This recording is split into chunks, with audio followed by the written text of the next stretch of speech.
ओम नारायण नारायण नारायण नारायण। सब मित्रों को राम राम। सबका स्वागत है दोस्तों, कैसे हैं आप सब। तो दोस्तों, इस सप्ताह 1 अगस्त शुक्रवार को धड़क 2 थिएटर में रिलीज़ हुई। आज 5 अगस्त को मैं रिव्यू शूट कर रहा हूं 4 दिनों के बाद में। 2 घंटे और 26 मिनट की ये फिल्म है। करण जौहर और अभी आदार पूनावाला का भी नाम लेना पड़ेगा। इन दोनों के धर्मा प्रोडक्शंस के द्वारा इसे प्रोड्यूस किया गया है। फिल्म के डायरेक्टर है शाजिया इकबाल, साथ में ही वे फिल्म की को राइटर भी है शाजिया इकबाल। अब देखिए, पिछले कुछ दिनों में कुछ कमेंट्स आए थे इस फिल्म के रिव्यू से रिलेटेड। उनमें से कमेंट मैं आपको पढ़कर बताना चाहता हूँ। जब तेरी बेटी एक शब्द में उच्चार नहीं कर रहा, पता नहीं वो न्यायिक कानून के अनुसार सही होगा नहीं। तो जब तेरी बेटी एक से चुदेगी तब तुझे पता चलेगा धड़क 2 is the greatest film of all time. अब पता नहीं ये बॉलीवुड के इकोसिस्टम के कमेंट्स है या फिर बॉलीवुड के द्वारा या वामपंथियों के द्वारा समाज में जो इतना जहर घोल दिया गया है, उस घृणा का, उस नफ़रत का, उस जहर का ये परिणाम है या क्या, पता नहीं। परंतु इतना तो मैंने देखा है पिछले कुछ वर्षों में, विशेष तो 2-3 वर्षों में कंटिन्यूसली इस प्रकार के कमेंट्स मैंने हमारे चैनल पर देखे हैं। और ये कोई 50 कमेंट्स नहीं है, सैकड़ों कमेंट्स। और ये संख्या वो पिछले वर्ष 2 वर्ष पहले पठान और जवान के समय तो हज़ारों में चली गई थी। इतने लगातार इस प्रकार के कमेंट्स देखे हैं। और यह वो कमेंट्स छोड़ दीजिए, हमारे चैनल पर लाइव में आकर के सामने मेरी बेटी को ये जो बलात्कार की धमकियाँ दी जाती है वो कैसे सही है, इसको जस्टिफाई भी किया गया है। वो चेहरे वगैरह भी आपने देखे होंगे। और बाकी तो चलो जो भी है, 2016-17 से जब से हमने चैनल शुरू किया है तब से ये देख ही रहा हूँ। परंतु आप देखिए, बॉलीवुड ने, साथ में ही वामपंथियों ने, लेफ्ट के इकोसिस्टम ने समाज में किस हद तक ये घृणा फैला दी है हमारे ही बीच में। बस लड़ते रहो, आपस में झगड़ते रहो, कितनी एक दूसरे के प्रति घृणा। और इसके पीछे इनका तर्क क्या है कि जो ब्रिटिशों ने भारत में लाई हुई आर्यन इन्वेजन थियरी, जिस तमिल फिल्म का ये रिमेक है धड़क 2, उस ओरिजिनल फिल्म के प्रोड्यूसर है पा रंजीत। और वो तो खुलकर आर्यन इन्वेजन थियरी का सपोर्ट करना तो छोड़िए, फिल्म भी बनाई हुई है थंगलान नाम की, उसका भी हमने रिव्यू किया हुआ है। उसमें भी ब्रिटिशों की उसी थियरी को आधार बना करके हिंदुओं को बांटने का और भी बहुत सारी, वो आप हमारा थंगलान का रिव्यू देख लीजिए। तो उसके आधार पर इतनी घृणा हमारे ही बीच में। और जिन मित्रों को लगता है कि धड़क 2 कोई हमारे समाज के पिछड़े वर्ग के जो हिंदू है, उनके हित के उद्देश्य से बॉलीवुड ने ये फिल्म बनाई है, अगर ऐसा किसी को लगता है तो आप हृदय पर हाथ रखकर सोचिए दोस्तों, आज तक बॉलीवुड ने संत रविदास जी के ऊपर फिल्म क्यों नहीं बनाई। जो चरमकार समाज से थे संत रविदास जी, ब्रह्मनिष्ठ संत थे। संत तुलसीदास जी संत रविदास जी से मिलने के लिए गए थे, उनसे गले लगने के लिए गए थे। संत रविदास जी चर्मकार समाज से थे, वे मीराबाई के गुरु थे। आज तक बॉलीवुड ने क्यों फिल्म नहीं बनाई संत रविदास जी पर। और बनाएंगे भी तो सच्चाई नहीं दिखाएंगे ये लोग कि संत रविदास जी ने सिकंदर लोदी को, जिस सिकंदर लोदी ने संत रविदास जी को यातनाएं दी, अनगिनत पीड़ाएं दी कि हिंदू धर्म छोड़ दो, तो संत रविदास जी ने क्या कहा था, मेरे शरीर के टुकड़े टुकड़े तुम कर दो, तिल तिल काटो चाहे गोदो अंग कटार। ये रैदास रामायण के शब्द है। वेद धर्म छोड़ू नहीं, मैं वेद धर्म को नहीं छोड़ूंगा। हम इतने जुड़े हुए थे संत रविदास जी चर्मकार समाज से, संत गोरा कुंभार जी कुम्हार समाज से, विश्वकर्मा समाज से, संत नरहरि सोनार जी सोनार समाज से थे, संत सावता माड़ी जी माड़ी समाज से थे। जब तक ये ब्रिटिशों ने, वामपंथियों ने हमारे बीच में ये घृणा, ये जहर, ये नफरत ये नहीं भरी हुई थी, तब तक हम कितने एक दूसरे से जुड़े हुए थे। हम हमारी सभ्यता, हमारी संस्कृति से जुड़े हुए थे। समाज के हर वर्ग से हमने ब्रह्मनिष्ठ संत देखे हुए हैं और हमारी सभ्यता में ब्रह्मनिष्ठ संतों का स्थान सर्वोच्च होता है। ब्रह्मनिष्ठ गुरु की पूजा तो ईश्वर से भी पहले करनी होती है। ये हमारी सभ्यता, हमारी संस्कृति सिखाती है कि हरि और गुरु दोनों सामने खड़े हो तो सबसे पहले गुरु के पांव पड़ने होते हैं। क्यों? क्योंकि ईश्वर के प्रति आस्था भी वे गुरु ही हमारे अंदर जगाते हैं। गुरु अगर जीवन में नहीं हो तो मनुष्य और पशु में कोई अंतर नहीं है। ये हमारी सभ्यता सिखाती है। और समाज के हर वर्ग से हमने ब्रह्मनिष्ठ संत देखे हुए हैं। हाँ, भील समाज जो महाराणा प्रताप जी के साथ में लड़ा, मुगलों के विरुद्ध। समाज के हर वर्ग के हिंदू छत्रपति शिवाजी महाराज के साथ में हिंदवी स्वराज्य के लिए लड़े। हम इस प्रकार से जुड़े हुए थे। पर ब्रिटिशों ने जो जातिवाद के जहर के बीज बोए, उसके बाद में वामपंथियों ने जो इस प्रकार की बहुत सारे झूठा इतिहास जो वामपंथी लिखते गए, जिसका कोई आधार नहीं है।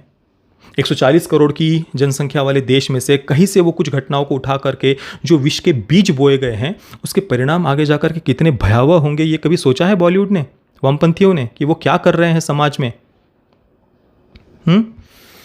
क्यों नहीं बनाते? भगवान बिरसा मुंडा जी पर इन्होंने आज तक कोई फिल्म क्यों नहीं बनाई? संत गोरा कुंभार जी पर फिल्म क्यों नहीं बनाई? संत सावतामाली जी पर इन्होंने फिल्म क्यों नहीं बनाई? क्योंकि हमें जुड़ने नहीं देना चाहते। हमारे आदिवासी समाज के कितने सारे योद्धा है, केवल भगवान बिरसा मुंडा जी ही नहीं है जो ईसाई मिशनरियों के विरुद्ध आजीवन लड़ते रहे। केवल भगवान बिरसा मुंडा जी ही नहीं, और कई सारे आदिवासी समाज के हमारे योद्धा है जिन्होंने विदेशी आक्रांताओं के विरुद्ध युद्ध किया है। क्यों नहीं उन पर फिल्में बनाई? एक आरआरआर हमें दिखाई देती है कोमाराम भीम जी के ऊपर, बॉलीवुड ने तो नहीं बनाई। ये तो हमें बांटने का ही, तोड़ने का ही काम कर रहे हैं और ज़्यादा विष के बीज बो रहे हैं। चलिए, अभी फिल्म में बहुत सारी अलग अलग विषयों को फिल्म छूने का प्रयास करती है। जैसे कि शंकर नाम का एक हत्यारा दिखाया है जिसे विश्वकर्मा समाज से दिखाया है, सुतार दिखाया है उसे, कारपेंटर विश्वकर्मा समाज से ही है। उसको सुपारी किलर दिखाया है कि समाज के उच्च वर्ग के जो हिंदू हैं ना, वो समाज के पिछड़े वर्ग के जो हिंदू, जिन्हें आज की सामाजिक व्यवस्था के अनुसार दलित शब्द उपयोग किया जाता है, जो आज की सामाजिक व्यवस्था में उपयोग किया जाने वाला शब्द है, परंतु हमारी सभ्यता, हमारी संस्कृति तो सब में हमें उसी चैतन्य परमात्मा को देखना सिखाती है कि सब में वही समान चैतन्य परमात्मा है। समभाव से व्यवहार करना हमारी सभ्यता, हमारी संस्कृति सिखाती है। परंतु चलो, आज की सामाजिक व्यवस्था के अनुसार जो कुल मिलाकर ये जो शंकर नाम का हत्यारा दिखाया है, विश्वकर्मा समाज से है, सुतार है, तो उसको सुपारी किलर बनाया हुआ है समाज के उच्च वर्ग के हिंदुओं ने, और वो सुपारी देते रहते हैं उसको कि देखो ये समाज के पिछड़े वर्ग का हिंदू हमारी बेटी के पीछे पड़ा है, तुम इसको जाकर के मार दो। ये एक पहला सब प्लॉट है। उसके बाद में नीलेश के जो पिता है, नीलेश अहिरवार जो सिद्धांत चतुर्वेदी का पात्र है ना, जिसे समाज के पिछड़े वर्ग से दिखाया है, तो नीलेश के जो पिता है उनको क्रॉस ड्रेसिंग करके स्त्री के कपड़ों में, महिलाओं के कपड़ों में स्टेज पर, जो गांव में छोटे मोटे स्टेज प्ले वगैरह ऐसे कुछ तमाशा आदि जो नृत्य आदि होते हैं ना कार्यक्रम, तो उसमें स्त्री के कपड़े पहनकर नाचते हुए दिखाया है। और उस बात को उन्होंने ड्रीम के साथ में कनेक्ट किया है कि मेरा सपना था वो, इसलिए मैंने किया समाज के विरुद्ध जाकर के भी। ये एक दूसरा एक थीम है फिल्म की। तीसरा, सरनेम बताने का डर। जो नीलेश अहिरवार है वो शुरुआत में ही उसको सरनेम बताने में भी बहुत संकोच होता है, इसके पर भी हम बात करेंगे।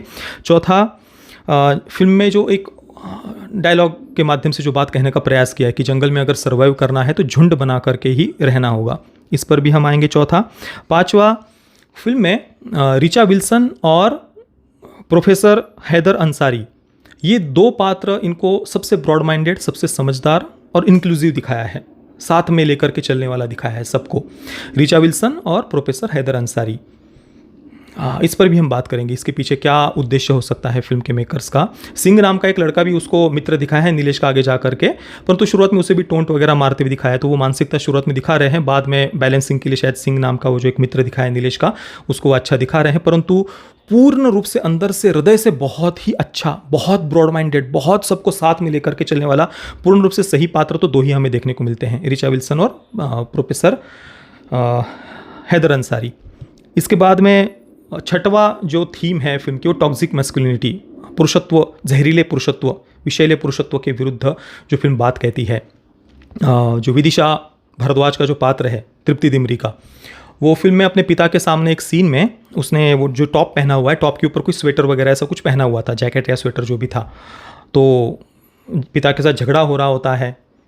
पिता अपनी बेटी को घर का सम्मान वगैरह बता रहे होते हैं, तो बेटी वो शरीर के ऊपर जो जैकेट या जो भी स्वेटर जो भी था वो निकाल देती है और पिता और चाचा के सामने कहती है, ये इसमें है तुम्हारे घर की इज्जत।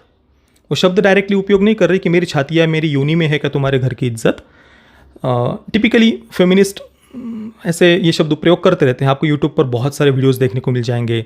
सत्यमेव जयते का एक एपिसोड भी है जिसमें बलात्कार जैसे जघन्य अपराध को सामने रख करके उसकी आड़ में उन्होंने इसी मेंटेलिटी को प्रमोट किया था कि क्या तुम्हारे घर के इज्जत हमारी योनि में है क्या, हमारी छाती में है क्या। तो यहाँ पर डायरेक्टली योनि ऐसा कोई शब्द उपयोग नहीं किया, परंतु तृप्ति दिमरी वही अपने पिता से कह रही है कि तेरे घर की इज्जत, अपने पिता से वो कह रही है तेरे घर की इज्जत को इसमें है क्या। तो उस थीम पर भी आएंगे, छठी थीम। और सातवीं थीम अंतरजातीय विवाह, ठीक है ना, इन सब पर हम बात करेंगे। तो वो बताइए अभी कहाँ से शुरुआत करें हम। सबसे पहले चलो टॉक्सिक मैस्कुलिनिटी से ही शुरुआत करते हैं। तृप्ति दिमरी का पात्र, हाँ, वो कपड़े वो ऐसे जैकेट उतार कर पिता को कह रही है, उस पर भी आएंगे हम। उससे पहले तृप्ति दिमरी के पात्र का, विदिशा भारद्वाज का पहले एक बॉयफ्रेंड था। कौन था उसका नाम वगैरह शायद बताया भी होगा, तो मुझे याद नहीं है, बॉयफ्रेंड था। तो वो बताती है नीलेश से जिसके साथ अभी वो दूसरे रिलेशनशिप में, सेकंड बॉयफ्रेंड है नीलेश उसका। तो नीलेश को बताती कि इससे पहले मेरा जो बॉयफ्रेंड था ना वो टॉक्सिक मैस्कुलिनिटी की सोच वाला था, जहरीले पुरुषत्व की विचारधारा वाला था, इस कारण से मैंने उसे छोड़ दिया है। तो अभी दूसरा बॉयफ्रेंड उसने लिया है क्योंकि पहले वाला जहरीले पुरुषत्व से भरा हुआ था। और फिर बाद में फिल्म में आगे जा कर के घर के पिता चाचा वगैरह जब उसको बोल रहे होते हैं, डांट रहे होते हैं, तब उनके सामने वो स्वेटर जैकेट वगैरह उतार कर वो पूछती है कि इसमें है क्या तुम्हारे घर की इज्जत। और इस बात को जस्टिफाई करने के लिए वो साथ में ये भी कहती है, घर का जो लड़का होता है उसको दिखा करके कहती है कि इस पर तो कोई तुम रोक टोक नहीं लगाते, ये किसके साथ घूम रहा है, कहाँ जा रहा है, इसमें तो तुम्हारे घर की इज्जत नहीं है, इसमें ही केवल घर की इज्जत छुपी हुई है क्या। अब अगर इसी लॉजिक से हम देखें, जो फेमिनिस्ट कहते हैं ना कि मेरी यूनी में कि तुम बाप के घर की इज्जत छुपी हुई है क्या, तो इसी लॉजिक को अगर हम देखें तो भाई पिता अपने बेटे को भी, एक ट्रेडिशनल फैमिली में आप देख लीजिए, बेटे पर सबसे ज़्यादा बंधन होते हैं, बेटी पर तो उतने नहीं, तो बेटे पर सबसे ज़्यादा बंधन होते हैं कि तुझे अपने फ्यूचर, अपने करियर पर ध्यान देना है। बेटी को तो फिर भी करेंगे, चलो यार क्या तो पति संभाल लेगा जो भी है, बेटे पर सबसे ज़्यादा होता है प्रेशर, भविष्य का, फ्यूचर का, परिवार को संभालने का, जिम्मेदारी लेने का, उसमें वो फाइट करने की, संसार से लड़ने की, लोगों से झगड़ने की, अपना एक बेटे पर वो जिम्मेदारियां होती है। एक ट्रेडिशनल फैमिली में बेटा भी किसी लड़की के साथ में घूमते हुए दिख जाए और पड़ोस वाले कोई अंकल वगैरह कोई आकर के पिता को बोल देना, तो पिता भी बेटे को अच्छे से बेल्ट से पिटाई करेंगे। हो सकता है कि बेटी को इतने बेल्ट वगैरह से ना मारे, पर बेटे को अवश्य बेल्ट से जो भी 2-4 खींच कर गान के नीचे पूरा गाल लाल होने तक पिटाई करेंगे, डंडे से पिटाई करेंगे, बराबर ना। तो लड़का आगे किसी लड़की के साथ घूमता है, पड़ोस के अंकल आकर बता देते हैं, तो पिता उसको मारते हैं, तो क्या फिर बेटे के पेनिस में घर की इज्जत होती है, ये सोचते हैं पिता। ये क्या तर्क होता है कि मेरी यूनी में तुम्हारे घर की, तेरे घर की इज्जत है क्या, पिता को ये कहना कि मेरे यूनी में तेरे घर की इज्जत है क्या, इसमें क्या लॉजिक होता है। पिता बेटे पर बंधन लगाता है, बेटा किसी के साथ घूम रहा है, कोई आकर बताता है, पिता बेटे को डांटते हैं, मारते हैं, तो क्या बेटे के पेनिस में घर की इज्जत होती है इसलिए मारते हैं वो। अरे बेटा हो बेटी हो, दोनों को ही घर का सम्मान ही समझता है कोई भी पिता। पर जिनको वो सम्मान, चरित्र, परिवार ये क्या होता है पता ही नहीं, वो तो ऐसे ही लॉजिक देंगे ना वो तो ऐसे ही लॉजिक देंगे।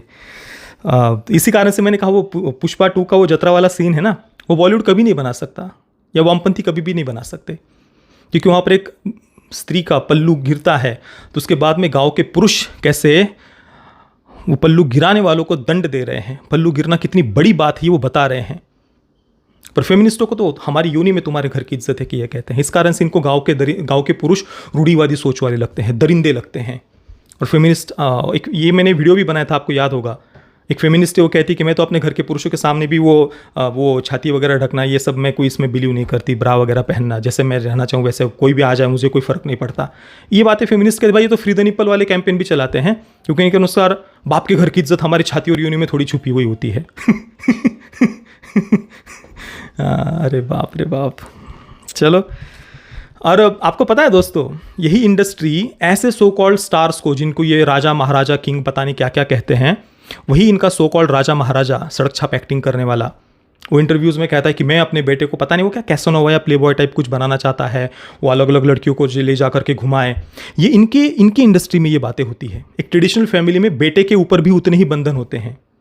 बेटा भी किसी के साथ घूम रहा और कोई बाजू को आकर के बोल देना तो बेटे को भी उतनी ही डांट पड़ती है, मार पड़ती है। तो कोई बेटे के पेनिस में घर की इज्जत होती है इस कारण से डांट मार नहीं पड़ती। क्या लॉजिक दे रहे हो, क्या तर्क दे रहे हो। बाकी भाई इस विषय पर तो कितना बोले यार, इसके बहुत बार बोल चुके हैं इन फेमिनिस्टों की सोच के बारे में। छोड़ो, अभी इसको ज़्यादा खींचेंगे नहीं। इसके बाद रिचा विल्सन और प्रोफेसर हैदर अंसारी दोनों सबसे अच्छे पात्र फिल्म में दिखाए हैं। रिचा विल्सन को तो इतना अच्छा दिखाया है कि वो अगर नीलेश अहिरवार जो सिद्धांत चतुर्वेदी का पात्र है वो हिंदी में सिखाने के लिए कहता है ना, तो रिचा विल्सन तुरंत एग्री हो जाती है, तुरंत हिंदी में सिखाने लग जाती है। इसी के सामने एक त्रिपाठी नाम का प्रोफेसर दिखाया है, टीचर कॉलेज में, बहुत दरिंदा, घिनौना, बिल्कुल किसी मॉन्स्टर की तरह उसे दिखाया है। त्रिपाठी नाम है ना, तो शायद जहर फैलाना चाहते होंगे बॉलीवुड वाले, जो भी उनका उद्देश्य होगा। तो त्रिपाठी नाम का जो टीचर है वो टोंट मारता है नीलेश अहिरवार को। टोंट भी ऐसे वैसे नहीं कि हंसते खेलते हुए, ना ना ना ना, बहुत जितने आप एक्सट्रीम वे में निगेटिव सोच सकते हैं ना, उतना एक्सट्रीम वे में कोई टीचर किस हद तक जा सकता है आप वो कल्पना भी नहीं कर सकते। उस हद तक जा करके वो टॉर्चर कर रहा है नीलेश को, ये वो दिखा रहे हैं त्रिपाठी नाम का प्रोफेसर। उसको टोंट मार रहा है, डांट रहा है, वो एंडिंग में वो कुछ बाहर वगैरह भी धक्के वगैरह जो भी आप इमेजिन कर लीजिए। और वो हिंदी में सिखाने से भी मना करता है। त्रिपाठी नाम का जो प्रोफेसर है ना, उससे कहता है नीलेश कि भाई हिंदी में सिखाओ, तो वो नहीं सिखाता, मानता नहीं है। ऋचा विल्सन तो तुरंत एग्री हो गई थी हिंदी में सिखाने से। और बाकी वो जो भी टॉर्चर करना वगैरह वो तो करते ही रहता है त्रिपाठी नाम का टीचर। और प्रोफेसर हैदर अंसारी जब वो सीट भी दिलानी होती है ना नीलेश को, तो शुरुआत में वो पूछता है कि पॉलिटिक्स वगैरह में मत जाना, पढ़ाई पर ध्यान देना।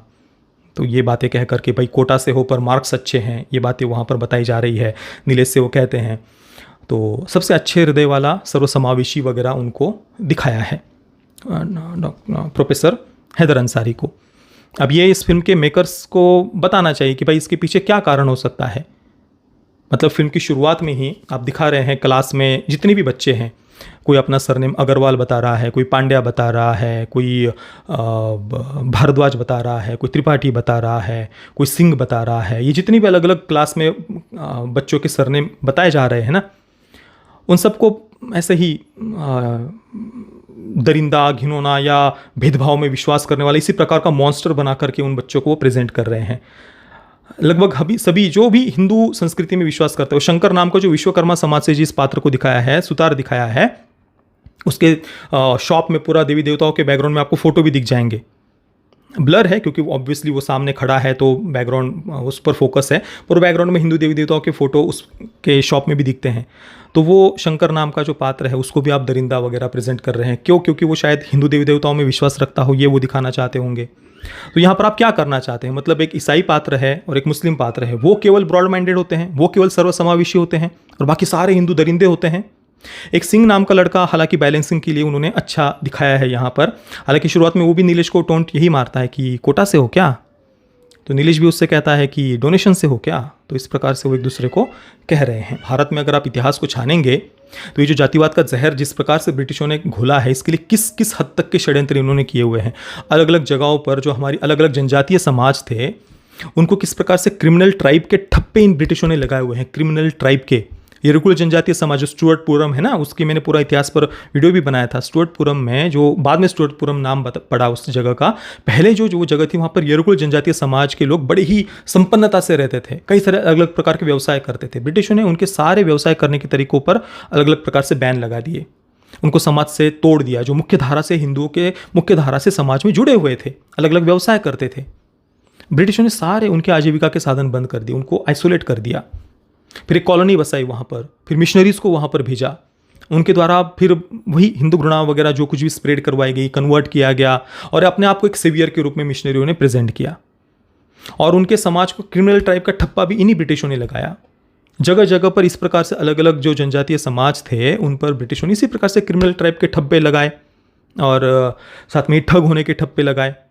जो समाज सबसे पहले एक दूसरे के साथ में जुड़े हुए थे, अपने पारंपरिक व्यवसायों के साथ में जुड़े हुए थे, ब्रिटिशों ने वो पारंपरिक व्यवसाय बर्बाद किए। क्यों? क्योंकि उनको कॉरपोरेट मजदूर चाहिए थे कुछ, उनकी इंडस्ट्रीज़ वगैरह में काम करने के लिए। तो पारंपरिक व्यवसायों के साथ में लोग जुड़े रहेंगे तो बर्बाद करना आसान, जुड़े रहेंगे तो बर्बाद कैसे कर पाएंगे? पारंपरिक व्यवसाय से टूटेंगे तभी तो उनको कॉरपोरेट मजदूर वगैरह मिलते हैं ना, इंडस्ट्री में काम करने वाले। तोड़ा इस प्रकार से। और आप देख लेना, ये जो बॉलीवुड जहर घोल रहा है जातिवाद का, एक हृदय पर हाथ रखकर बताइए, जितनी भी आज जातियाँ हैं क्या है वो? जितनी भी जातियाँ हैं क्या है वो? पारंपरिक व्यवसाय हैं हमारे। परंतु वामपंथियों ने, पहले ब्रिटिशों ने, उसके बाद में वामपंथियों ने हमें अपनी पहचान से घृणा करना सिखाया है। अरे ये जातियाँ, ये पारंपरिक व्यवसाय हमारी सबसे बड़ी ताकत रहे हैं। आज आप बता दीजिए, जो हमारा नाई समाज है, उनमें से कितने नाई समाज के लोगों का जावेद हबीब जैसा कोई ब्रांड है? कितने लोगों का है? आज ऑनलाइन कई सारे जो फर्नीचर आदि बिकने के ऑनलाइन पोर्टल्स हैं, उसमें कितने सारे ऐसे पोर्टल्स हैं जो हमारे विश्वकर्मा समाज के द्वारा चलाए जा रहे हैं। कितने हैं भारत में? मुझे तो याद नहीं, किसी को पता हो तो बताइए। नाई समाज है, विश्वकर्मा समाज है, कुम्हार समाज है, लोहार समाज है, जितने भी हमारे अलग अलग समाज है, वो अपने पारंपरिक व्यवसाय हमारी सबसे बड़ी ताकत रहे हैं। ये पूरी दुनिया खत्म हो जाएगी तब तक भी ये पारंपरिक व्यवसाय हमेशा रहने वाले हैं। वो अलग अलग ज़रूरतों को, आवश्यकताओं को पूरा करते हैं। हमारा माड़ी समाज है, आज आप देख लीजिए वो जो फूल वगैरह के कितने बड़े बड़े ब्रांड्स खड़े हो गए हैं कि आपको किसी ओकेजन पर, किसी दिन पर आपको अगर बुके चाहिए या जो भी वो फूल वगैरह चाहिए होते हैं, कोई बर्थडे है या कुछ भी, ऑनलाइन आपको फूल भेजे जाते हैं, है ना। पोर्टल्स कुछ ऐसे बनाए हुए आपने देखे होंगे देश में, और कई सारे नए लोगों ने स्टार्टअप्स वगैरह शुरू किए हैं। उसमें कितने हमारे माड़ी समाज के लोगों के स्टार्टअप्स हैं। हम अपने बस बता दिया कि भाई भागो, कॉर्पोरेट मजदूरी करो, कॉर्पोरेट मजदूरी करो, अपनी पहचान से घृणा करना सिखा दिया, सारे पारंपरिक व्यवसाय बर्बाद कर दिए। जो लोकल लेवल पर सबसे पहले लोग काम करवाते थे, आज वो लोकल लेवल पर हो ही नहीं रहा काम ना, क्योंकि बड़े बड़े कॉर्पोरेट्स को मजदूर चाहिए। तो उन्होंने ये जातिवाद का जहर घोल घोल कर आपको पारंपरिक व्यवसाय से तोड़ दिया है। ये बातें हम कब समझेंगे? याद रखना, हम हमेशा से जुड़े हुए थे, तभी भील समाज महाराणा प्रताप जी के साथ में लड़ा। समाज का हर वर्ग हिंदवी स्वराज्य के लिए छत्रपति शिवाजी महाराज के साथ में लड़ा। समाज के हर वर्ग से ब्रह्मनिष्ठ संत हुए हैं। क्यों? क्योंकि हम जुड़े हुए थे। और अभी से नहीं, हजारों हजारों वर्ष पहले से महर्षि व्यास जी, भगवान वेद व्यास जी जिनको कहा जाता है, आज भी ब्रह्म ज्ञान का उपदेश जिस जगह से दिया जाता है उसको व्यासपीठ कहते हैं, गुरुगद्दी को व्यासपीठ कहा जाता है। वो महर्षि वेद व्यास जी मछुआरन के बेटे थे। तो हजारों वर्ष पहले से अभी कुछ 100 वर्ष पहले तक भी संत रविदास जी चरमकार समाज से थे। हर समाज के हर एक वर्ग से हमने ब्रह्मज्ञानी ब्रह्मनिष्ठ संत देखे हैं। क्यों देखे? क्योंकि हम जुड़े हुए थे। तोड़ने वाले तोड़ रहे हो और आप टूट रहे हो, वो तो जहर घोल रहे हो और आप घुलने दे रहे हो। इससे क्या मिल जाएगा मुझे आप बताइए? ये जो बॉलीवुड वामपंथी कर रहे हैं और आप अभी एक दूसरे से लड़ रहे हैं, इससे क्या मिल जाएगा? क्या सिद्ध कर लोगे? आपके पारंपरिक व्यवसाय बर्बाद हो रहे हैं, बड़े बड़े कॉर्पोरेट्स को बड़ाई कर रहे हो ना। चलो, कई सारे वो ट्वेल्थ फेल जैसी फिल्में बना करके 6-6 वर्ष सरकारी नौकरी के पीछे गंवाने के लिए सिखाया जा रहा है बच्चों को, और बच्चे भी 6-6 वर्ष वो सरकारी नौकरी के लिए बर्बाद कर रहे हैं। उन 6 वर्षों में जितना पैसा वहाँ लगाया उतने में कोई अपना पारंपरिक व्यवसाय खड़ा करके अपने आप को सशक्त कर सकते थे, पर नहीं, वही नौकरी या कॉर्पोरेट मजदूरी वो करना है। ऐसा नहीं कि जो कर रहे हो कोई गलत करे, जिनका हो गया ठीक है भाई, पर प्रैक्टिकल होकर के सोचो ना भाई, प्रैक्टिकल होकर के सोचो। जीवन के 6 वर्ष आप जो बर्बाद कर रहे हो उससे क्या अंत में आगे जाकर के, कभी तो प्रैक्टिकल होना चाहिए ना। जिनको जहर घोलना है वो तो घोलेंगे ही, उनके एजेंडाज है हिंदुओं को कन्वर्ट करना। जो बटोगे और कटोगे जो बात हमने नारा सुना था वो कोई काल्पनिक बातें नहीं है, वो हमेशा से चलते आ रहा है भाई। ब्रिटिशों ने वही किया, डिवाइड एंड रूल, हिंदुओं को काटने के लिए बांटा ही उन्होंने। और हम भूल गए कि हम जुड़े हुए थे, हम एक थे।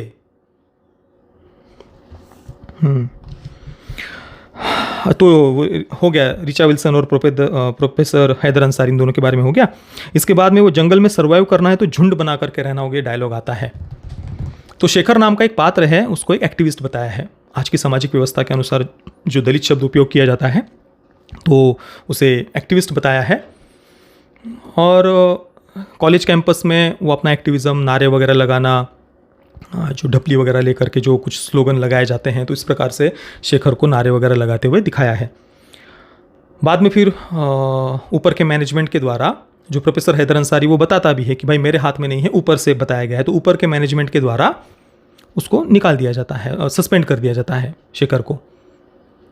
तो वो शेखर और बाकी सबको बीच बीच में डिबेट्स वगैरह करते हुए दिखाया है, कभी रिजर्वेशन के मुद्दे पर, कभी किसी मुद्दे पर। हालांकि जितनी भी डिबेट्स वो दिखा रहे हैं वो सुनते हुए लगता है कि वो सब कुछ वन साइडेड बातें ही चल रही है। आपको डिबेट तर्क वितर्क करना भी है तो फिर दोनों तरफ से वो जो आर्गूमेंट्स दिए जा रहे हैं वो उतने ही पावरफुल लगने चाहिए ना। पर चलिए जो भी है, तो ये शेखर नाम का जो पात्र है वही फिल्म में एक जगह पर ये कहता है नीलेश से कि जंगल में रहना है तो झुंड बना करके रहना पड़ता है, ताकि जो ज़्यादा ताकतवर लोग हैं वो फाड़ ना खाए हमें, वो हमें मार ना डाले, तो झुंड बना करके रहना पड़ता है। ये बात हालांकि बिल्कुल सही है। जो ये जातिवाद की बातें करते हैं ना, लोग कहते हैं कि भाई फिर क्या समाज में बिल्कुल ही जातिवाद नहीं है क्या? लोग एक दूसरे की जाति पूछते ही नहीं क्या? या आपने अपने समाज के लिए खड़े नहीं होते क्या? बिल्कुल होते हैं, बिल्कुल होते हैं। क्योंकि लोकल लेवल पर हमेशा से अलग अलग जातियाँ अपने अपने समाज के हित के लिए खड़ी हुई है, हमेशा से खड़ी हुई है। आज चलो जातियाँ छोड़ दो, आज रेलवे कामगारों का संगठन नहीं है? रेलवे कामगारों का संगठन है या नहीं है ना? रेलवे कामगारों का संगठन मिल जाएगा, शिक्षकों का अलग संगठन मिल जाएगा, मिल कामगारों को अलग अलग जगहों पर अलग अलग संगठन मिल जाएंगे, किसान यूनियंस मिल जाएंगी, जो इलेक्ट्रिशियन जो कामगार है ना, इलेक्ट्रिसिटी बोर्ड में काम करने वाले, उनके अपने अलग संगठन मिल जाएंगे। सब अलग अलग, एविएशन इंडस्ट्री के अपने अपने अलग संगठन मिल जाएंगे। जिस भी इंडस्ट्री में काम कर रहे हैं उन सब लोगों के अपने अपने संगठन बने हुए हैं। क्यों बने हुए हैं? जो पारंपरिक व्यवसाय प्राचीन समय में रही है, कोई सुतार है, कोई कुम्हार है, कोई लोहार है, वगैरह वगैरह, जो पारंपरिक व्यवसाय उस समय के जो रहे, आज के व्यवसाय कुछ बदल गए हैं, इंडस्ट्रीज़ में अलग अलग काम करने वाले हैं। हो सकता है आज से 1000 वर्ष पहले कोई बिजली विभाग होता तो उसको लेकर के भी कोई जाति या कोई सरनेम हमें देखने को मिल जाता। तो आज भी अलग अलग जो बिजली विभाग के लोगों का संगठन, रेलवे कामगारों का संगठन मिलता ही है ना, हमें दिखता ही है ना। तो हर एक समाज, हर एक जाति या जो भी आपका व्यवसाय कर रहे हो, वहाँ के लोग एक दूसरे के हित के लिए एक दूसरे के साथ खड़े होते हैं। अब आप इसको जहरीला जातिवाद कैसे भाई होते हैं भाई, एक दूसरे के साथ इस प्रकार से कम्युनिटी बनाकर ही लोग रहते हैं। ये विश्व की सच्चाई है सभी जगह की। इसी प्रकार से लोग एक ट्राइब में, एक कम्युनिटी में बना करके रहते हैं, एक दूसरे के हित के साथ। जब कुछ प्रॉब्लम आता है तो उसी समाज के लोग मदद के लिए खड़े होते हैं। ये सच्चाई है। वहाँ प्रैक्टिकल को ये बातें सोचनी पड़ेंगी। पर इस बात को यहाँ पर आप किस बात के लिए यूज़ कर रहे हैं? यहाँ पर जिस शेखर नाम के पात्र को ये बोलते हुए दिखाया है, ये क्यों उपयोग करते हुए दिखाया है कि ये जो भारद्वाज है, त्रिपाठी है, अग्रवाल है, या सिंह है, या फिर और भी जो इनको रेड्डी, नायर या जो अलग अलग जो लोग हैं, ये सबसे बड़ा खतरा है दिखाने के लिए आप ये डायलॉग यूज़ कर रहे हैं ना, कि ये मॉन्स्टर्स हैं, ये दरिंदे हैं, ये आपको नोच कर खाने वाले हैं। तो ये बातें आज आप हमारे समाज के पिछड़े वर्ग के हिंदुओं में, ये जो भी हो, समाज के अलग अलग वर्गों में ये जो जहर घोल रहे हैं, इससे आप क्या सिद्ध करने वाले हैं? ये मॉन्स्टर्स है? ये अग्रवाल, भारद्वाज, त्रिपाठी या सिंह या वो पाटिल हो, रेड्डी हो, नायर हो, ये मॉन्स्टर्स है? ये शैतान है? कैसे? क्योंकि ब्रिटिशों ने बता दिया कि वो विदेशी आर्य है और ये आपने मान लिया। और कब तक ये जहर घोलेंगे? हाँ, आज हमारे देश में मैं 12 से 13 राज्यों में घुमा हूँ, अलग अलग जगहों पर, आदिवासी क्षेत्रों में मेरे गुरुदेव के साथ में मैं सेवा कार्यों के लिए गया था, कई सारे अलग अलग जगहों पर। मैंने तो जितने भी मंदिर है, जितने भी आश्रम हैं, सभी जगहों पर सेवा कार्य होते हुए दिखे हैं। कहीं पर सामूहिक विवाह हो रहा है, कहीं पर अन्नदान चल रहा है, कहीं पर कपड़े बांटे जा रहे हैं ठंडी के दिनों में, कहीं पर और कुछ सामग्रियाँ, भंडारे आदि हो रहे हैं, जीवन आवश्यक वस्तुएं बांटी जा रही है। ये तो मैंने जगह जगह पर, आश्रमों में, मंदिरों में, अलग अलग संस्था, मेरे गुरुदेव के आश्रम के द्वारा हर वर्ष लाखों आदिवासियों की सेवा की जाती थी। मैंने तो सब जगह पर ये होते हुए, तो आपको ये नहीं दिखाई देता? लाखों जगहों पर सेवा कार्य चल रहे हैं देश में, ये नहीं दिखाई देता। पर 140 करोड़ की आबादी के देश में आप कुछ घटनाओं को बता करके जहर फैलाना चाहते हैं और बताना चाहते हैं कि भाई ये भारद्वाज, ये त्रिपाठी, ये अग्रवाल, ये पाटिल, ये रेड्डी, ये नायर, ये सिंह, ये जो भी है, ये मॉन्स्टर्स है, ये दरिंदे हैं, ये आपको नोच कर खाने वाले हैं, ये बताना चाहते हो। और ये बताकर क्या सिद्ध कर लोगे आप? ये जहर के बीज बो करके क्या सिद्ध कर लोगे आप? देखिए, सामाजिक भेदभाव वो विश्व में सभी जगह पर देखने को मिल जाएगा, पर इतना विश्वास करिए, सामाजिक भेदभाव पूरे विश्व में भारत में सबसे कम आपको देखने को मिलेगा। जितने सेवा कार्य, जितने अन्नदान, जितने भंडारे, जितने सामूहिक विवाह यहाँ पर समाज के उच्च वर्ग के हिंदू ही करते हुए आपको दिखाई देंगे ना विश्व में। आप मुझे बता दीजिए किस वेस्टर्न कंट्री में इस प्रकार के अन्नदान चलाए जाते हैं? किस वेस्टर्न कंट्री में इस प्रकार से, चलो यार समाज के गरीब वर्ग के लोग हैं, उनका भला हो जाए, उनका परिवार बच जाए, चलो मैं सामूहिक विवाह करवाता हूँ, अपनी तरफ से करोड़ों रुपए खर्च करता हूँ? किस जगह पर विश्व में, किस देश में ये होते हुए आप देख सकते हैं? सामाजिक भेदभाव सबसे कम भारत में ही है, भारत में ही मिलेगा आपको। और जिनको इस देश में भी घिन आ रही हो ना, इस देश से, इस मिट्टी से, जिस देश ने इतना कुछ दिया हुआ है, इस भारत भूमि में जन्म मिलना ये अपने आप में कितना बड़ा सौभाग्य, फिर भी इस देश से जिनको घिन आ रही हो, जाकर के देख ले दूसरे देशों में आज रेसिज्म किस हद तक की भयानक लेवल पर वेस्टर्न कंट्रीज में पहुंच चुका है, जरा जाकर के देख लीजिए। और आपको इस देश में इतना कुछ प्रेम, साथ में मिलकर लोग रह रहे हैं, फिर भी इतनी नफरत, इतना जहर अंदर भर गया है। क्योंकि वामपंथी की कुछ फिल्में आपने देख ली। अरे फिल्मों से बाहर निकलो, रियल लाइफ में आओ, जाओ कहीं पर आदिवासी क्षेत्रों में जाकर के सेवा करो अपनी तरफ से।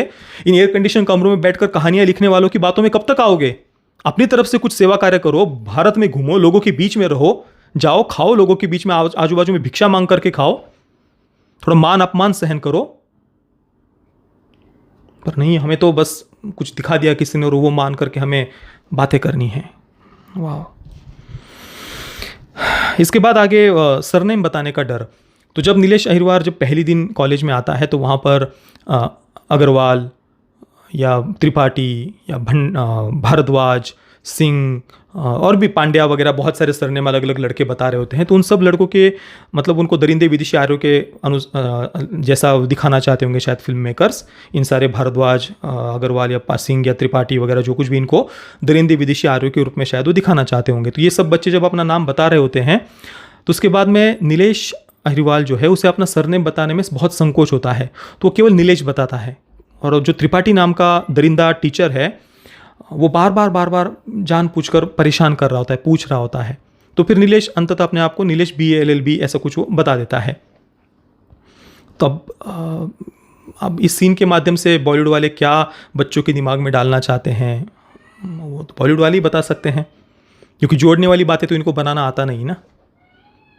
चलो इसके बाद अंतरजातीय विवाह की हम बात करते हैं, ठीक है। जो इस मुख्य मेन मुद्दा उनका यही है ना कि भारद्वाज की जो बेटी है विदिशा, विधि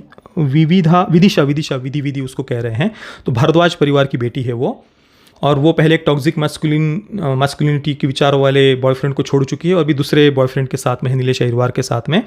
और पिता इस बात से खुश नहीं है, वो दिखा रहे हैं, विरोध कर रहे हैं। तो वो पिता को कहती है कि तेरे घर की इज्जत कोई मेरे इसमें है क्या। छाती योनि शब्द उपयोग नहीं कर रही, पर वो यही बोलना चाहती है। फेमिनिस्ट यही शब्द उपयोग करते हैं। तो हाँ, देखिए, सबसे पहली बात, अगर कोई लड़का लड़की जो भी है, आप इतने बड़े हो गए हो कि अपने पिता के सामने इस प्रकार से मुंह चला रहे हो कि मेरे इसमें तो तेरे घर की इज्जत छुपी हुई है क्या, तो भाई पिता को परेशान मत करो। जिसने अपना खून पसीना बहाकर, रातों को जग कर, मेहनत करके तुम्हें पाल पोस कर बड़ा किया है ना, उसको मत करो यार टॉर्चर। जाओ ना, निकलो ना घर से, जाओ। जो इतने इंडिपेंडेंट हो ही गए हो ना, कर लो जो करना है, मत करो परेशान यार माता पिता को। क्यों परेशान कर रहे हो? तुमको अगर सच में लगता है कि तुम जो कर रहे हो इंद्रिय सुख के पीछे, तुम जो जिसको प्यार नाम दे रहे हो, प्रेम तो कर्तव्य की भावना होती है। ये सरल और स्पष्ट बिल्कुल बात है। अपने परिवार के प्रति, अपने पूर्वजों के प्रति हमारा कुछ कर्तव्य होता है, उस कारण से हम विवाह करते हैं। वो विवाह का कर्तव्य होता है, उसी कारण से विवाह किए जाते हैं। पर चलो, आपको प्रेम कर्तव्य की भावना नहीं समझ में आती और आप पेरेंट्स भी नहीं मान रहे, तो जाओ ना, जो अपने मन के अनुसार जो कर सकते हो आप करो। पिता को क्यों परेशान कर रहे हो, माता पिता को? दूसरी बात, जो लोग कहते हैं कि भाई ठीक है, बाकी सब जगह सेवा कार्य वगैरह होते हैं, जो सामूहिक विवाह करवाए जा रहे हैं, अन्नदान करवाए जा रहे हैं, भंडारे करवाए जा रहे हैं, ठंडियों में कपड़े बांटे जा रहे हैं, कंबल बांटे जा रहे हैं, बहुत सारे सेवा कार्य हो रहे हैं भाई, परंतु बेटी नहीं देते। भारद्वाज हो, अग्रवाल हो, त्रिपाठी हो, या पाटिल हो, रेड्डी हो, नायर हो, या जो भी हो, ये बेटी नहीं देते। बेटी की शायद यहीं पर बात अंततः जाकर के रुक जाती है।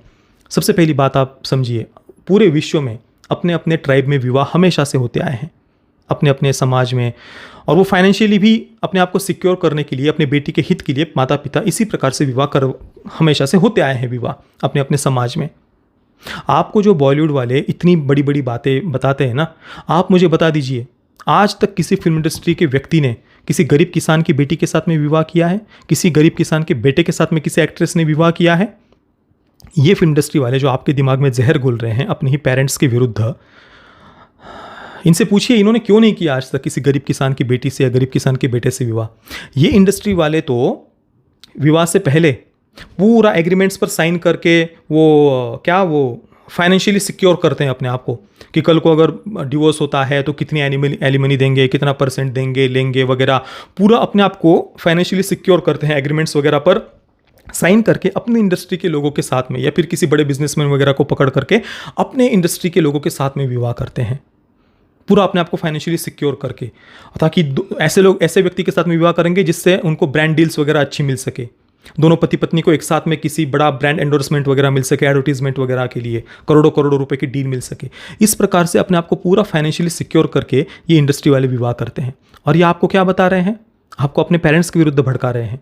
भाई हमेशा से जो सुतार समाज वो अपने अपने समाज में विवाह करेगा, जो लोहार है या कुम्हार है या विश्वकर्मा समाज है या जो भी अलग अलग समाज रहे वो अपने अपने समाज में विवाह करवाते आए हैं। और आज भी पेरेंट्स, कई बार होता है भाई प्रेम वगैरह, तो मैंने तो जितना अधिकतर देखा हुआ है पेरेंट्स एग्री हो जाते हैं। पर चलो नहीं हो रहे हो तो आपको अपने पेरेंट्स को परेशान करने का कोई अधिकार नहीं है। आप अगर इतने बड़े हो ही गए हो ना इस प्रकार की बातें करने के लिए, तो जाओ ना, जाओ, 18 वर्ष के हो गए हो, जाओ, अपने जैसे जीना है वैसे जियो। उनको क्यों टॉर्चर कर रहे हो? क्यों परेशान कर रहे हो? जैसे आप अपनी सो कॉल्ड इंडिपेंडेंट लाइफ की बातें करते हैं कि भाई हम स्वतंत्र हैं, हम अपने विचारों के लिए स्वतंत्र हैं, हम हमारे मन में आया वैसा करेंगे। तुम्हारे पिता के विचार नहीं है क्या? तुम्हारे घर वालों के विचार नहीं, उनका मन नहीं है? उनका गला क्यों घोट रहे हो भाई? और ऑनर किलिंग की जो बातें होती है ना, वो करते हैं भाई, उसके दूसरी साइड भी उससे कई गुना ज़्यादा घटनाएं ऐसी मिल जाएंगी जहां पर बच्चों ने अपने पेरेंट्स को मारा हुआ है। कभी सो कॉल्ड प्यार के लिए, कभी पिता ने गेम नहीं खेलने दिया, गेमिंग कंसोल कहीं पर छुपा दिया तो पिता के दिमाग में जाकर के कुछ सर में फोड़ दिया कुछ। बहुत सारी घटनाएं मिलती है ऐसे। कभी गेम सो कॉल्ड प्यार के नाम पर तो बहुत सारे बच्चों ने पेरेंट्स को मार देते हैं। कई लोग डायरेक्टली मारते हैं, कई लोग इनडायरेक्टली मार देते हैं। पूरा मृतवत जीवन जीते हैं माता पिता, कई बार नहीं देख पाते अपने ही बच्चों को, जो भी वो सो कॉल्ड प्यार के नाम पर फिर बाद में जिस प्रकार के वो बातें उनके जीवन में होती है। मैं तो कहता हूँ कि कर लो, माता पिता को परेशान मत करो। इतने बड़े हो ही गए हो ना इस प्रकार के उत्तर देने के लिए, तो कर लो फिर। पेरेंट्स को क्यों टॉर्चर कर रहे हो? इसके बाद फिल्म की जो अगली थीम थी वो थी नीलेश के पिता के पात्र के माध्यम से वो बता रहे हैं कि भाई ड्रीम्स को फॉलो करने के लिए नीलेश के पिता क्रॉस ड्रेसिंग करके स्टेज पर डांस करते हैं। छोटे मोटे जो जत्रा आदि में या इधर उधर छोटे मोटे जो स्टेज प्लेज वगैरह होते हैं ना, तमाशा वगैरह कहते हैं कुछ जगहों पर, तो नृत्य वगैरह लड़की के कपड़े पहन करके उसके पिता करते हैं। और इस बात को उनकी मजबूरी नहीं दिखाया, इस बात को वो ड्रीम को फॉलो करने की, भाई मेरे मन में था, मुझे ये अच्छा लगता था तो मैंने समाज की सोचे बगैर ये किया। मैंने समाज की मतलब यहाँ पर भी आपको ड्रीम बात डालनी, उनको मजबूर नहीं दिखाया कि बेचारे नीलेश के पिता अपने बच्चों का पेट भरने के लिए उन्होंने क्रॉस ड्रेसिंग करके ही सही उनको वो करना पड़ा, इस प्रकार से नहीं दिखा रहे। उसको ड्रीम को फॉलो करने के नाम पे, या मुझे अच्छा लग रहा था, अच्छा भाई मुख्य उद्देश्य आजीविका है ना, कि मुझे अपने बच्चों का पेट भरना है, फिर जिस भी प्रकार से मुझे भरना पड़े, इस प्रकार से नहीं दिखाएंगे उसको ड्रीम की तरह कहाँ, किस बात का ड्रीम? कौन पिता कौन पुरुष अपने स्त्री के कपड़े पहनकर इस प्रकार से वो करके बहुत गर्व की अनुभूति करेगा? और इसमें क्यों करना चाहिए ऐसी गर्व की अनुभूति? इसमें बात यह नहीं कि नहीं करना चाहिए, पर वहाँ उसको आप, मेरे परिवार के लिए मुझे जो करना पड़े वो मैंने किया, कि परिवार का भरण पोषण मेरे लिए सबसे कर्तव्य मेरा पहले था, ये बोलते हुए दिखाना चाहिए था ना। ड्रीम की बात करें तो मन में तो कुछ भी आएगा, फिर मुझे ये भी करना वो भी करना, हजारों प्रकार के विचार आएंगे, कहाँ कहाँ तक मन के पीछे भागोगे? और जो बात मैंने कही कि आजीविका के लिए या फिर बच्चों के परिवार के भरण पोषण के लिए जो भी करना पड़े वो किया, इसका अर्थ ऐसा नहीं है कि इसकी आड़ में फिर आप ओनली फैंस को भी जस्टिफाई करो या पॉर्न स्टार बनने को भी जस्टिफाई करो ना। भरण पोषण के लिए भी जो करना है वो धर्मसंगत तरीके से ही करना होता है। आप इस लाइन की आड़ में गलत बातों को जस्टिफाई नहीं कर सकते। और धर्मसंगत तरीके से कमाया हुआ जो धन होता है वही हमारे बच्चों के विचारों को भी शुद्ध रखता है, वही आने वाली पीढ़ियों को भी संपन्न करता है। अगर नृत्य का या फिर स्टेज पर परफॉर्म करने का भी टैलेंट किसी में है तो उसको उपयोग भी समाज के लिए करो, दूसरों की भलाई के लिए करो। कोई रामायण पर, महाभारत पर, रामलीला में परफॉर्म करो, या किसी और अच्छे विषय पर कोई नाट्य बनाकर वो प्रस्तुत करो। आजीविका के लिए तो कुछ अच्छा भी किया जा सकता है ना। और इसके साथ में ही नीलेश के जो पिता है उनको स्कूल में जो समाज के उच्च वर्ग के हिंदू बच्चे हैं ना, उनके द्वारा नीलेश के पिता को बहुत ज़्यादा प्रताड़ित किया गया, उनका मजाक उड़ाया गया, उनके कपड़े उतारे गए। ये सीन भी उन्होंने फिल्म में साथ में ऐड किया है।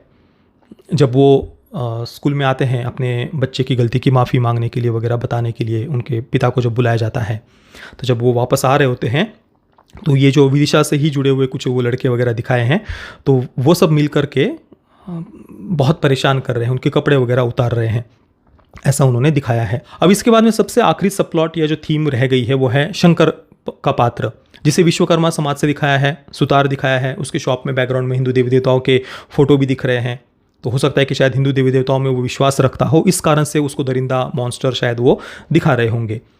तो शंकर का जो पात्र है वो सुपारी किलर है। जो समाज के उच्च वर्ग के हिंदू होते हैं ना, भारद्वाज, त्रिपाठी, अग्रवाल, पाटिल वगैरह जो कुछ भी है, उनकी बेटी जब किसी समाज के पिछड़े वर्ग के हिंदू से प्रेम करती है तो वो जो समाज के उच्च वर्ग के उस बेटी के माता पिता होते हैं ना, वो शंकर को सुपारी देते हैं कि उस लड़के को मार दो, ये हमारी बेटी के पीछे पड़ा हुआ है। फिर ये शंकर जाकर के उस लड़के को मार देता है। फिल्म की शुरुआत में ही वो दिखा रहे हैं कि इसी प्रकार से डिलीवरी बॉय बन करके एक लड़के को उसने मार दिया था, क्योंकि वो इसी प्रकार से समाज के उच्च वर्ग के या जो भी वो दिखाना चाहते हैं उस ऐसे लड़की के से प्रेम कर रहा था, इस कारण से। इसके बाद में नीलेश को भी मारने के लिए उसी को सुपारी दी जाती है। और इससे पहले भी जो विदिशा के पिता हैं, एक सीन में वो दिखा रहे हैं कि विदिशा जब उनके घर में शादी होती है ना विदिशा के, तो नीलेश को बुलाना चाहती है। तो पिता पूछते हैं कि कौन है तुम्हारा मित्र, पत्रिका देनी है ना, तो उसका नाम लिखना है, तो बताओ कौन है। तो वो बताते कि नीलेश अहिरवार। तो उसके पिता फिर नीलेश और ए डॉट लिखते हैं आगे, केवल नाम भी पूरा नहीं लिखते, ताकि मेहमानों में शायद कोई कुछ बोले नहीं, ये उनका उद्देश्य होगा दिखाने का। तो वो पत्रिका दे रहे हैं बेटी को ए डॉट लिख करके। फिर बेटा आता तो है विवाह में, फिर पिता देखते हैं कि ये दोनों तो प्रेम करने लग गए हैं। तो फिर जो पिता है विदिशा के, वो नीलेश को अकेले में बुला करके पिटवाते हैं, बहुत पिटवाते हैं, बेरहमी से पिटवाते हैं। फिर उनमें से एक लड़का उसके शरीर पर पेशाब भी कर देता है। हालांकि उस समय विदिशा के पिता को नहीं नहीं रुको रुको, मारने की क्या ज़रूरत है, ये किसने करने को बोला था, इस प्रकार से थोड़ा रोकने का नाटक भी उनको करते हुए दिखाया है। तो हालांकि वो उन्हीं ने बुलवाया था, वो पता भी चल जाता है। पेशाब वगैरह भी नीलेश के ऊपर वो करवा देते, क्योंकि बेटी के पीछे वो पड़ा हुआ था। और इसके बाद में फिर जो शंकर नाम का जो पात्र है, सुतार जिसे दिखाया है, कारपेंटर, उसको एंडिंग में वो सुपारी भी दे रहे हैं नीलेश को मारने की। देखिए दोस्तों, इस विषय पर बोलने के लिए बहुत कुछ है, कितना भी हम बोलते जाए, घंटों तक भी चर्चा करें तो भी कम है। पर एक बात जीवन में याद रखना, ये सब जो प्यार के झुंझुने बॉलीवुड आपके हाथ में पकड़ा रहा है या पकड़वाना चाहता है ना, इन सब बातों में कुछ नहीं रखा। जीवन में अपने करियर पर, अपने परिवार पर, अपनी जिम्मेदारियों पर, अपने कर्तव्यों पर ध्यान दीजिए, अपने फ्यूचर पर ध्यान दीजिए। अपना जो भी पारंपरिक व्यवसाय हो उसको आप कैसे बड़ा कर सकते हो, उस पर ध्यान दीजिए। या जो भी आपको जॉब भी करनी है, तो जो भी आप कर रहे हो ना, वहाँ पर अपना पूरा फोकस रखिए। ये सब प्यार के झुंझुने बजाकर, प्यार सबसे बड़ी ताकत है और उसके लिए मैं मर मिटूंगा और ये काट दूंगा, उसको काट दूंगा, उसको, कुछ नहीं रखा भाई इसमें, कुछ नहीं रखा। और दूसरी तरफ आप देख लीजिए किस प्रकार के षड्यंत्र क्या क्या हो रहे हैं। बाहर से फंडिंग आ रही है लव जिहाद जैसे क्राइम्स के लिए। किस प्रकार से हमारी बेटियों को टारगेट किया जा रहा है। वो छांगुर केस वगैरह, उसके बारे में हमने अभी हाल ही में देखा। कितनी सारी बातें हमें सुनने में आ रही है। तो लोग तो बांटना चाहते हैं, उनके उसके पीछे के कई सारे अलग अलग एजेंडाज है, वोट बैंक की पॉलिटिक्स है, षड्यंत्र है। आप क्यों इसमें फंस रहे हैं और क्या मिल जाएगा इससे? कभी हृदय पर हाथ रख करके सोचना कि इन सब बातों से क्या मिल जाएगा। पर अगर आप अपने परिवार पर, अपने माता पिता के प्रति कर्तव्य पर, फ्यूचर पर, अपने काम पर, अपने पारंपरिक व्यवसाय को बड़ा करने पर अगर ध्यान देंगे, तो उससे आप कितने बड़े बन सकते हो, उस पर ध्यान दीजिए। माता पिता दुश्मन लगते होंगे, पर सबसे सच्चे हितैषी भी वही होते हैं। दुनिया में सबसे सच्चे हितैषी भी वही होते हैं, पक्की बात है। हाँ, वो अगर धर्म के विरुद्ध जाने के लिए कह रहे हो, देश के विरुद्ध जाने के लिए कह रहे हो, संस्कृति के विरुद्ध जाने के लिए कह रहे हो, तो प्रहलाद की तरह अपने देश, अपनी संस्कृति, अपने धर्म पर डटे रहना। तब फिर सुनने की आवश्यकता नहीं है पिता की, अगर वो धर्म के विरुद्ध या देश के विरुद्ध जाने के लिए कह रहे हो तो। बाकी सब स्वतंत्र है, आपको जो करना है, जैसे सोचना है, आपका जीवन है, आप स्वतंत्र है करने के लिए। पर्दे पर हाथ रखकर सोचना कि आपका सच्चा हित कौन चाहता है।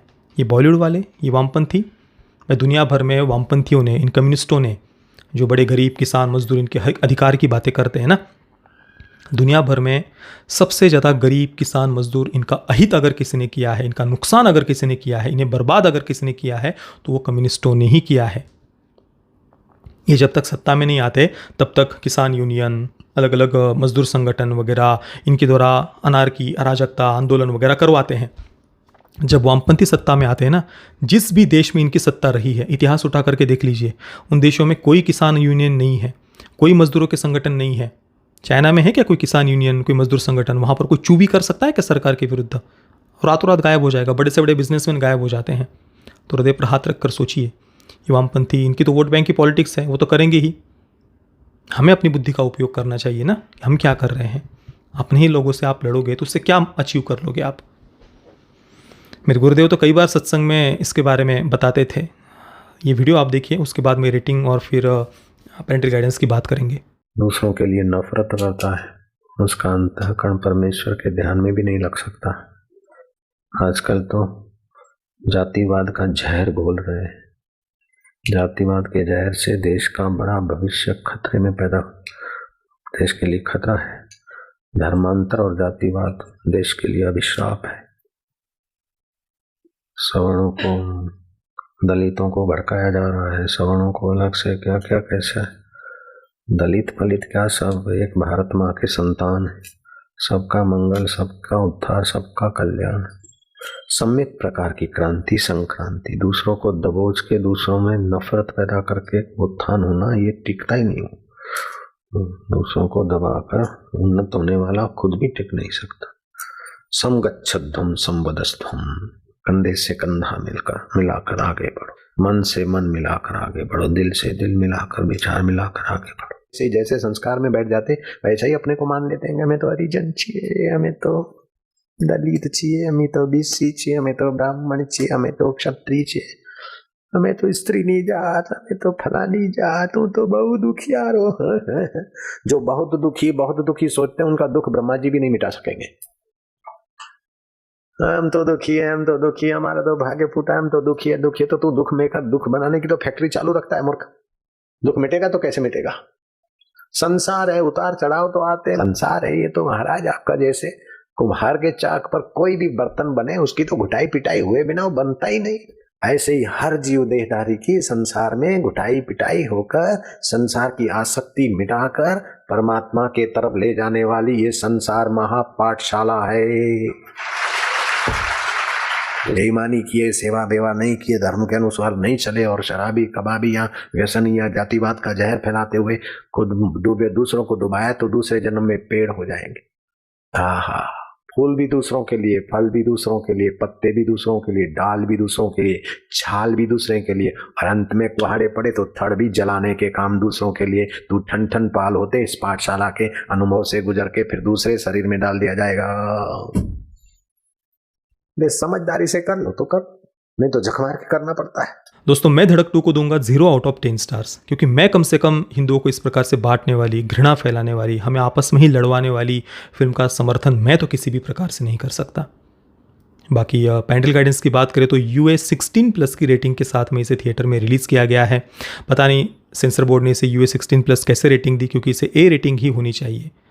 सोचिए, आप अपनी बेटी को ये फिल्म वो देखने जाती है, या जब भी आप कभी देखते भी है, गलती से आप देखने के लिए चली भी गए, वो बेटी कह रही है कि इसमें तेरे घर की इज्जत छुपी है क्या, पिता को वो ये जब कहती है, तो आप क्या सिखा रहे हैं बेटियों को? किसी की भी बेटी हो, किसी भी समाज के किसी भी वर्ग की बेटी हो, आप अपने आप को, वैसे तो अपने आप को शरीर, ये हार्ड मास का शरीर, ये मन के विचार, ये हमें मैं मानना ही नहीं होता। हमारी सभ्यता तो यही सिखाती है कि हार्ड मास का शरीर हम नहीं है, हम तो चैतन्य परमात्मा तत्व है जो सच्चिदानंद घन परब्रह्म परमात्मा कण कण में व्याप्त है। मैं उनसे अभिन्न हूँ, मैं वही चैतन्य तत्व हूँ, ये हमारी सभ्यता सिखाती है। पर चलो, फिर भी आपको सनातन संस्कृति में बिलीव नहीं करना कि हमें सबको समान दृष्टि से देखना चाहिए, इसमें भले ही आप बिलीव ना करते हो तो चलो ठीक है, आप जिस भी समाज से अपने इस शरीर को मानते हो, क्या ये आप अपनी बेटी को सिखाना चाहेंगे क्या? हृदय पर हाथ रख, बेटा हो बेटी हो, क्या आप उनको आप ये समझ सिखाना चाहेंगे क्या? ये आपको सही लगता है कि हृदय पर हाथ रख करके सोचना कि कोई बेटी अपने पिता को कह रही हो कि तेरे घर की इज्जत क्या इस छाती में और योनि में छुपी हुई है क्या? चलिए, बाकी जिन मित्रों ने फिल्म को देखा है, आपका अनुभव कैसा रहा मुझे अपने नीचे कमेंट में अवश्य बताना। ये वीडियो देखने के लिए आप सभी मित्रों का बहुत बहुत धन्यवाद। जय श्री राम, वंदे मातरम।